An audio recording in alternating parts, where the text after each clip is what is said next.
Halo sahamannya, selamat datang di pembahasan 5 perusahaan yang request oleh teman-teman ini. Ini dari videonya, dari judulnya kita tahu bahwa pemenang video kali ini adalah perusahaan yang bergerak di bidang transportasi batubara, yakni adalah TB. Diikuti dengan WIHA, lalu ada Bird, lalu Jaya. Memang yang mendominasi posisi pada kali ini adalah perusahaan yang bergerak di bidang logistik ataupun yang bergerak di bidang transportasi. Tapi untuk yang posisi terakhir itu nggak bergerak di bidang transportasi. Tapi mereka itu bergerak di bidang kimia, petrokimia. Mereka memproduksi produk-produk plastik. Kenapa yang bergerak di bidang logistik kok labanya gede banget? Kita akan bahas bersama-sama. Kita akan mulai dari posisi terakhir terlebih dahulu, yakni adalah Lotte Chemical Titan Tbk dengan kode emiten FPNI. Langsung saja kita lihat dari profilnya terlebih dahulu. Kita akan lihat dari beritanya. Di sini ada tentang proyek mereka yang akan rampung pada tahun 2025 ya. Itu memang cukup ramai kemarin, sampai FPNI kemarin dapat naik banyak banget. Ya beberapa persen itulah. Karena ada sentimen positif dari berita tersebut. Overall ini kebanyakan tentang pembangunan pabrik itu sehingga 60 triliun di Cilegon itu. Jadi nggak ada berita hukum yang memberatkan perusahaan. Kita langsung masuk ke profil mereka. Jadi mereka ini merupakan pabrik industri plastik. Ya seperti itulah. Sekarang kita akan lihat pemegang sahamnya. Porsi publiknya sih masih aman, 7,5%. Pas banget dengan ketentuan minimal free float daripada OJK 7,5%. Lalu ada Lotte Chemical Titan International yang memegang 92,5%. Coba kita lihat di sini beritanya bagaimana. Overall sih oke-oke aja. Siap kerjasama dengan Elon Musk, mantap. Oke, overall gitu aja. Sekarang kita akan lihat laporan keuangannya yang di posisi terakhir ini. Kenapa mereka di posisi terakhir? Coba kita cek FPNI. Udah update sampai kuartal kedua juga. Kita download aja di sebelah sini, final. Udah pernah download ya. Cash rasionya sih masih kurang sehat sih. Coba kita lihat. Di sini cashnya itu sebesar 21.000, hutang jangka pendek 52.000. Jadi cashnya masih belum cukup buat bayar hutang jangka pendek. Untuk marginnya juga nggak terlalu sehat FPN ini. ROE cuma 2,1% juga. Coba kita lihat. Pendapatan dikurangi beban, masih ada laba kotor dikurangi lagi, masih ada laba sebelum pajak penghasilan, cuma tipis banget. Coba kita lihat apa yang mereka dapatkan. Pendapatan kok bisa sampai ke sejauh itu ya.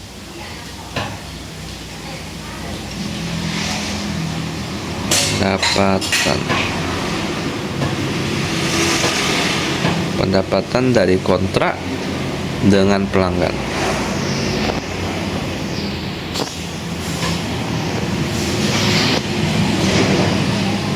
Oke, coba kita cek. Ini dia.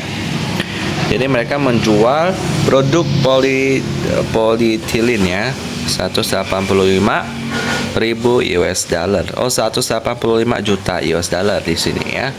Nah, itu yang paling banyak kepada pihak ketiga, bukan yang pihak berrelasi. Jadi bagus banget, cuman marginnya memang agak tipis banget perusahaan ini.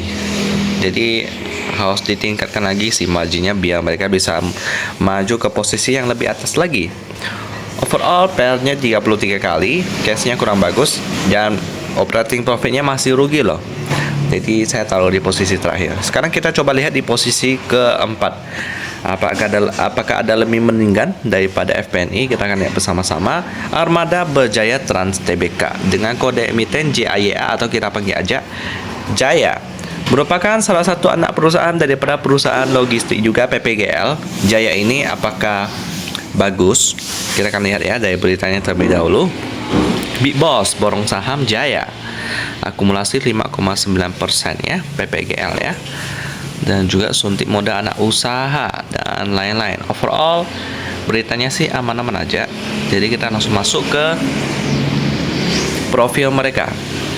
Jadi mereka didirikan pada tahun 2012 ya, perusahaan yang masih cukup muda tapi udah cukup dewasa, bergerak di bidang transportasi semen. Tapi akhirnya mereka fokus ke transportasi darat sampai sekarang karena lebih menghasilkan mungkin ya.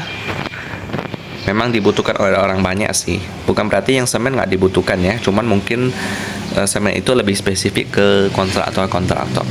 Sekarang kita akan lihat memegang sahamnya. Posisi publik masih aman 32%. Lalu ada Prima Globalindo Logistik, dia memegang 42%. Dari beritanya sih juga aman-aman aja. Harga batubara ambruk, efek ke sektor logistik bikin was-was. Ya ngeri-ngeri sedap ya. Tapi untuk sekarang sih masih oke, karena batubara masih sangat dibutuhkan. Sekarang kita lihat laporan keuangan di posisi keempat kita, Jaya. Apakah bagus? Langsung aja kita cek di sini kuartal kedua.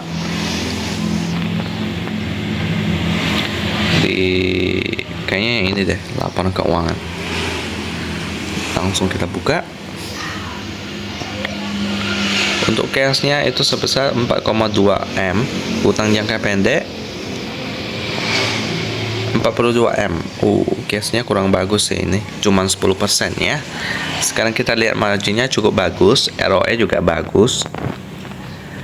Cuman hutangnya yang agak gede sih, cashnya agak tipis juga. Sekarang kita lihat pendapatannya dikurangi beban, masih ada laba kotor dikurangi lagi. Masih ada laba sebelum pajak penghasilan, bagus. Sekarang kita lihat pendapatannya.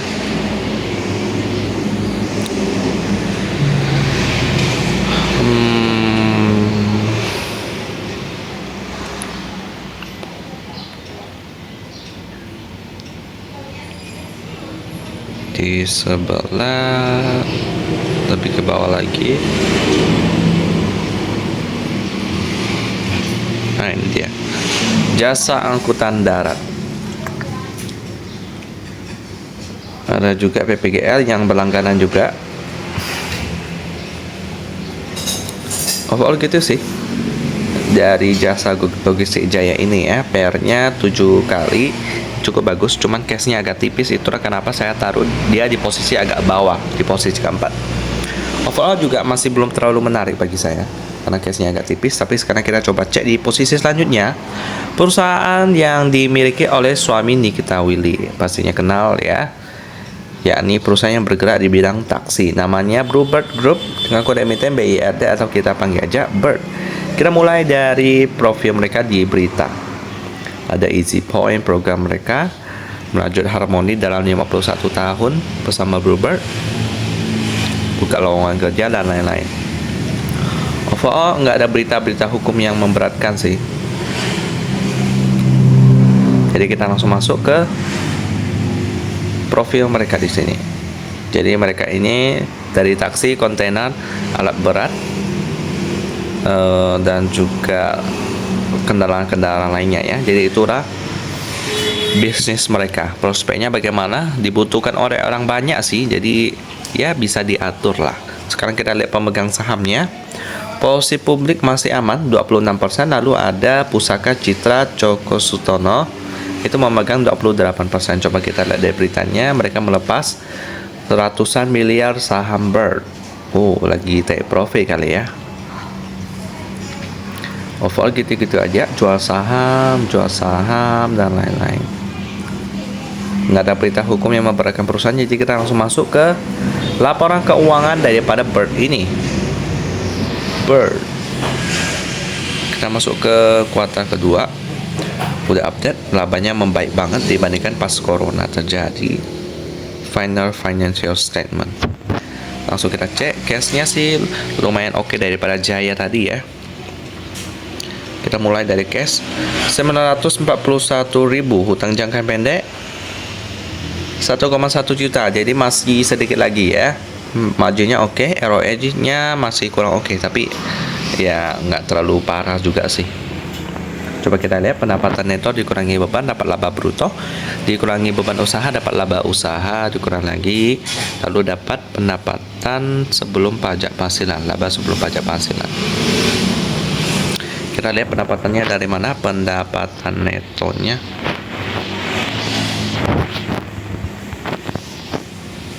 Ini dia. Ini dari taksi, kendaraan taksi. Ada potongan harga juga di sini ya. Sewa kendaraan di posisi kedua. Jadi masih pendapatan terbanyak itu dari taksi. Yang dari bandara mau ke tujuan atau dari tujuan mau ke bandara, itu yang membuat mereka cuan. Untuk daerah operasi mereka sih saya masih kurang tahu ya. Mungkin di Jakarta kali ya. Di pulau-pulau Jawa sana memang banyak sekali penduduk-penduduk. Jadi memang prospeknya lebih cerah di sana. PR-nya 9,3 kali. Saya masih taruh di posisi ketiga karena di posisi kedua lebih baik daripada Bird ini ya. Coba kita lihat sebaik apa. Kita akan lihat WIHA Transportasi Indonesia dengan kode emiten WE HA, atau kita panggil aja WH. Dari beritanya terlebih dahulu, lanjutkan tren positif, fokus bisnis transportasi darat. Jadi mereka ini khusus bus ya. Berbeda dengan Bird yang bergerak di bidang taksi. Jadi mereka ini fokus ke bus untuk biasanya liburan, touring. Dan itu benar-benar terdampak pada pas terjadi corona kemarin. Mereka mengalami kerugian. Ya mirip-mirip dengan Bird juga sih, meskipun ya sektor mereka nggak terlalu sama. Meskipun sama-sama transportasi, tapi memang yang namanya transportasi bergerak dari satu tempat ke tempat lain, ketika terjadi pandemi kan nggak boleh tuh kemana-mana ya, dilarang, jadi harus dibatasi. Akhirnya mereka juga harus dibatasi, jadi kerugiannya cukup parah ya, seperti Garuda yang bergerak di bidang penerbangan. Kecuali yang bergerak di bidang logistik barang-barang yang non manusia ya, nah, itu lebih mendingan karena mereka tetap harus dibutuhkan untuk logistik seperti barang-barang, makanan, itu lebih aman. Tapi kalau yang ini memang terdampak cukup parah pas terjadi pandemi. Tapi sekarang udah lewat ya. Kita akan lihat WIHA ini dari beritanya terlebih dahulu.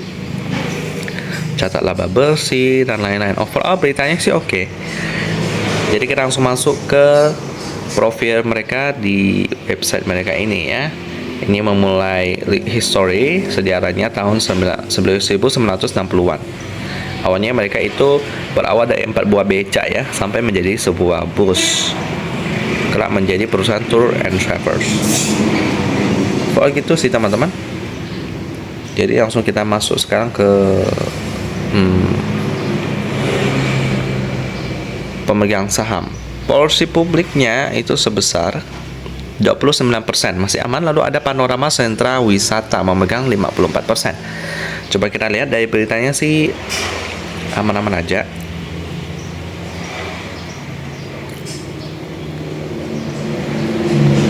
Ada Panorama Sentra Wisata ya, PANR. Kalau nggak salah PANR itu perusahaan yang kurang bagus sih dari keuangan ya. Coba kita cek betul atau tidak. Ya, kasasinya sangat tipis banget ya. Berbeda dengan WIHA anak perusahaannya yang masih lebih oke lah. Seoke apa?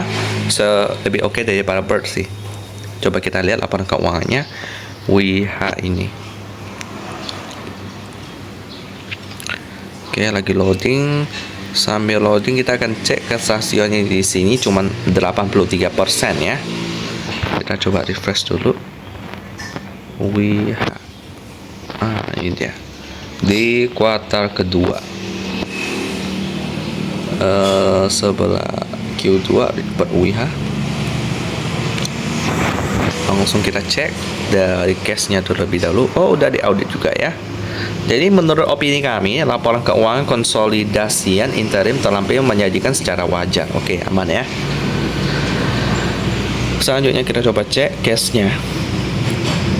Sebesar 27M, hutang jangka pendek 33M. Jadi masih kurang. Cash ratio 83%. Untuk margin bagus, ROE juga bagus ya. PR-nya 9,4 kali. Bisa masuk wasit standar lah. Di sini pendapatan bersih dikurangi beban, masih ada laba bruto dikurangi lagi, dapat laba usaha dikurangi lagi, dapat laba sebelum pajak. Coba kita cek pendapatan bersihnya datang dari mana aja. Oke. Oh, hang ya.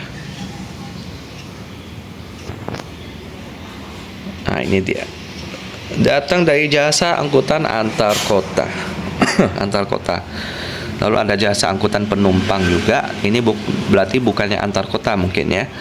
Cukup bersaing dengan yang antar kota. Jadi memang pendapatan mereka dari penumpang-penumpang. Ya, palingan itu di posisi kedua kita masih belum terlalu menarik perhatian. Sekarang kita lihat di posisi pertama. Apakah hanya dia satu-satunya yang menarik perhatian saya? Yep, betul. Ya, mereka cukup bagus ya. Dana Berata Luhur TBK dengan kode emiten TEBE. Kita akan cek dari berita yang terlebih dahulu. Tebar dividen, benar. Jadi mereka tanggal 15 September nanti ada rekam date daripada dividen mereka Rp30 ya. Itu dividen yieldnya mungkin sekitar bukan 13% sih. Harga sahamnya itu sekarang 840 ya. Dengan dividen Rp30, maka bisa dibilang dividen yieldnya itu sekitar 3% gitu ya. Ya, segitulah ya. Lumayan. Sekarang kita lihat lanjut lagi beritanya. Kebanyakan tentang dividen sih. Kita langsung masuk ke profit mereka. Oke, lagi loading. Overall ya tahulah mereka ini bergerak di bidang batubara, jasa pengangkutan batubara. Ya, overall prospeknya bagaimana? Untuk sekarang sih masih oke, tapi kalau di masa depan sih mereka harus bergerak di bidang lain ya, karena memang batubara itu harus ditinggalkan pelan-pelan, karena itu adalah sumber energi yang cukup kotor, jadi harus mulai ditinggalkan. Tapi memang susah banget meninggalkannya karena mereka sumber yang murah untuk energi. Kita lihat ke depannya bakal kayak gimana. Untuk sekarang sih masih oke. Untuk pemegang saham porsi publik 32%, lalu ada Prima Mineral Utama memegang 39%. Jadi beritanya sih ada pemegang saham TB akuisisi aset Heru Hidayat ya, yang terpidana Jiwasraya. Wow, mantap ya. Jadi dilelang, jadi mereka langsung akuisisi. Mungkin pastinya dapat harga yang lebih murah, makanya mereka mau. Sekarang kita akan lihat laporan keuangan daripada TB ini yang bagus banget. Sebagus apa sampai saya taruh di posisi pertama dan menjadi satu-satunya yang menarik perhatian saya di video kali ini. Kita langsung buka laporan keuangannya di final report. Hasilnya bagus banget. Coba kita lihat cashnya itu sebesar 342 juta, hutang jangka pendek 160 juta. Lalu untuk marginnya juga bagus banget, tebal banget, kayak daging durian yang bagus. Pendapatan usaha 309 juta.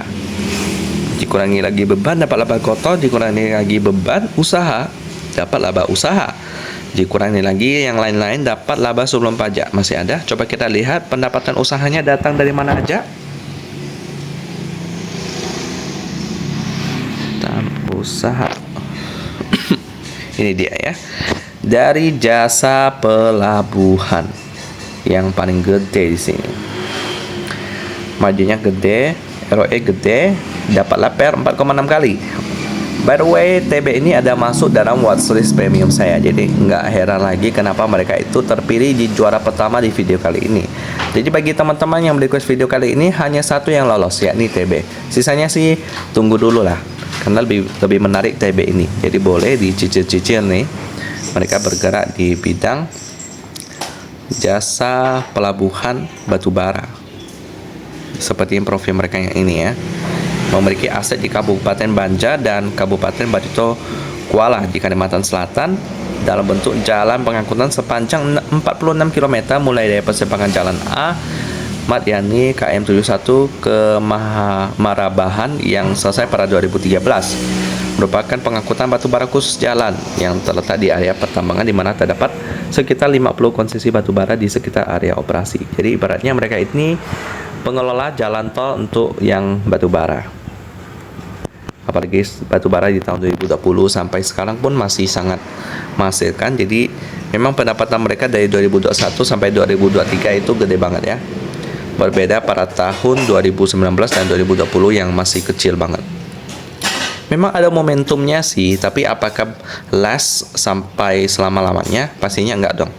Jadi kita akan harus hati-hati ya. Tapi untuk sekarang sih TB masih oke lah. Kebutuhan batubara masih naik, ekonomi masih pulih, Jadi mungkin perlu waktu sampai 2-3 tahun lah TB ini baru mulai masuk ke fase yang lagi down. Tapi itu hanya perkiraan saja. Jadi semoga bisa membantu video kali ini. Saya tutup dan kita ketemu lagi di video selanjutnya.